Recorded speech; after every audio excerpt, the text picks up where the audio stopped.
And Americans are being told that many of the mainstream Muslim groups are also moderate, when in fact, if you look a little closer, you'll see a very different reality. One of their primary tactics is deception.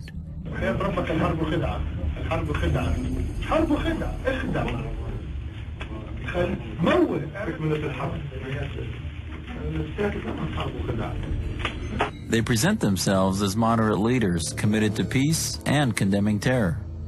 As Muslims, we want to state clearly that those who commit acts of terror in the name of Islam are betraying the teachings of the Quran and the Prophet Muhammad. But when asked about specific terrorist groups, CARE officials are either evasive or outright supportive.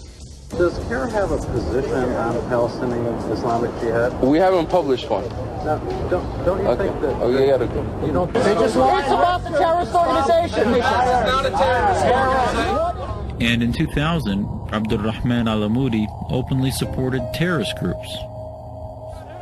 Anybody is a supporter of Hamas here?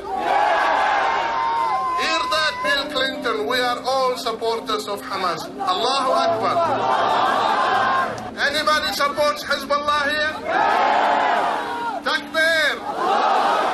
Takbir. But al-Amoudi went further than just cheering for these groups. In 2004, he was actually arrested on terror charges. Perhaps what made the al-Amoudi case so troubling was that he was considered by many in the media and government to be a moderate Muslim leader. And al-Amoudi isn't the only leader who's had a problem with the law. Many so-called moderate Muslim leaders have been convicted on terror-related charges. To be fair, on their website, CARE has condemned Al-Qaeda by name.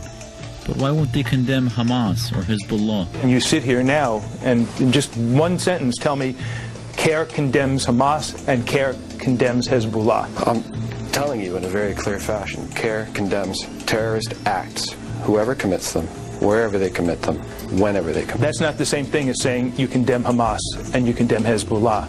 Well, I recognize that you don't like my answer to the question. The FBI uncovered a secret document that seems to answer this and many other questions. This is believed to be the manifesto of the Muslim Brotherhood in North America. Hamas grew out of the Muslim Brotherhood. Palestinian Islamic Jihad grew out of the Muslim Brotherhood. From the Egyptian Islamic Jihad movement grew the current movement of Al-Qaeda, for instance. This 15-page manifesto outlines the goals and strategies of the Muslim Brotherhood's activities in North America. On page 7, the document states that their work in America is a kind of a grand jihad in eliminating and destroying the Western civilization from within. And then it speaks about setting up groups and mosques and Islamic centers to achieve their ultimate goal, which is to destroy the miserable houses of the West so that they will be expelled and that Allah's religion is made victorious over all other religions.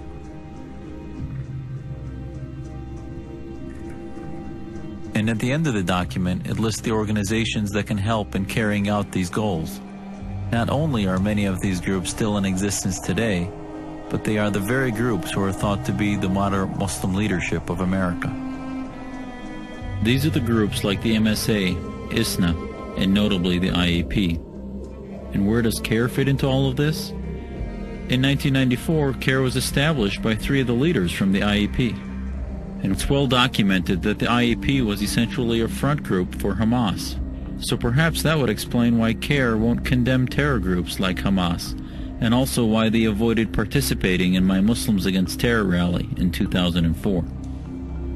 In keeping with the goals of the document, many so-called moderate Muslim leaders have been caught on tape calling on America to become a Muslim country. We have a chance in America to be a moral leadership of America. The problem is when. It will happen, and alhamdulillah, I have no doubt in my mind. It depends on me and you. Either we do it now, or we do it after 100 years. But this country will become a Muslim country. Before Allah opens our eyes for the last time, you will see Islam will be the second largest religion in America, and where we are now. Being the first religion in America. Islam is coming to America not through violence. It's coming to America the same way Christianity came to Rome. You've got Imam Abdul Musa, who is known as an influential speaker in the Muslim community around the world. Allah says that Islam will rise to its proper position in the world, whether these mushriks, whether these munafiqs, whether these criminals, whether these zalimeen, all of them, whether they get together, still Islam will reign supreme, whether they like it or not. He's quite open about his goals. In fact, on our website, we talk about the Islamic State of North America by 2050. Musa is also an outspoken supporter of Hamas. Hamas and Hezbollah are good people. They're good people. They don't deserve any condemnation. They deserve congratulations. They're good people. And also an admirer of Iranian President Ahmadinejad. Ahmadinejad? It's a good man. I got some pictures of him. President Ahmadinejad, President Ahmadinejad again, President Ahmadinejad. Ahmadinejad is a very good man. You guys and loved by most of the people around the world. Are you starting to see a pattern here? America needs to understand that the jihadist machine is already within the society. The leaders of radical Islam, or many of them, realized that they cannot win the United States at the military level. So they plot another thing or another plot to infiltrate America from within.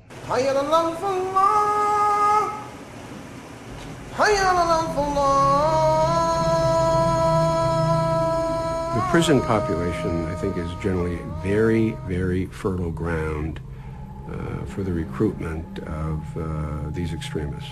The more political Islam, the more extreme forms of Islam, I've been watching that phenomena for 30 years. I knew what was happening in the prisons for years, right? And I knew that nobody else was really watching. I mean, just as a rule, everybody has been sleeping, and then no one's paid attention to the Islamic activists that have fed off the discontent of the young black males in the prison. In fact, the former chaplain of the New York Department of Corrections has been caught on tape saying some extremely radical things.